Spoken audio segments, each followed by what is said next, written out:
Okay. So మీరు ఇంత successful person కాబట్టి సక్సెస్ అవ్వాలనుకుంటున్న వాళ్ళకి డూస్ అండ్ డోంట్స్ ఏంటి? నేను సక్సెస్ఫుల్ పర్సన్ని విచ్ ఎవర్ కాదండి. Field it is. నేను కాదు. అంటే సక్సెస్ అనే పదం నేను దాన్ని లైక్ చేయను.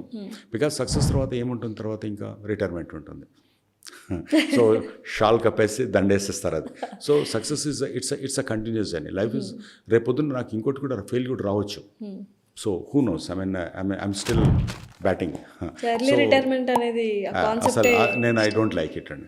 దేవుడు నీకు లైఫ్ ఇచ్చి పని చేయాలనుకుంటున్నప్పుడు రిటైర్మెంట్ తీసుకునేది కదా, అది ఎట్లాగో 1 or other day నేను రిటైర్ చేస్తాడు దేవుడు. పోనీ you have achieved so much. మా దృష్టిలో మీరు అచీవర్. ఓకే, సక్సెస్ఫుల్ కాదు, ఇంకా ఇట్స్ అ లాంగ్ జర్నీ అంటున్నారు కాబట్టి బీయింగ్ ఏ అచీవర్ అలా అవ్వాలి అంటే డూస్ అండ్ డోంట్స్ ఏంటి, ఇవి చేయకూడదు ఇవి చేయాలి అని ఒక లెసన్స్ మీరు నేర్చుకొని ఉంటారు కదా, just want to Be realistic, number one.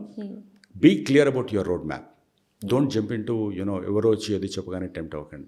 You create your destiny first. మీ లాస్ట్ పాయింట్, మీ గోల్ని ఏదో ఫిక్స్ చేసుకోండి. Become a mastery of it. అంటే ఎవరు కూడా ఒక 5-10 ఏళ్ళు కష్టపడకుండా మీకంటూ ఒక డీప్ రూట్స్ మీకు రావు. కరెక్ట్. ఏదైతే కెరీర్ మీరు తీసుకుంటారో అది వదిలిపెట్టి డబ్బుల కోసం దాన్ని వదిలేసి ఇంకో దాంట్లోకి వెళ్ళకండి.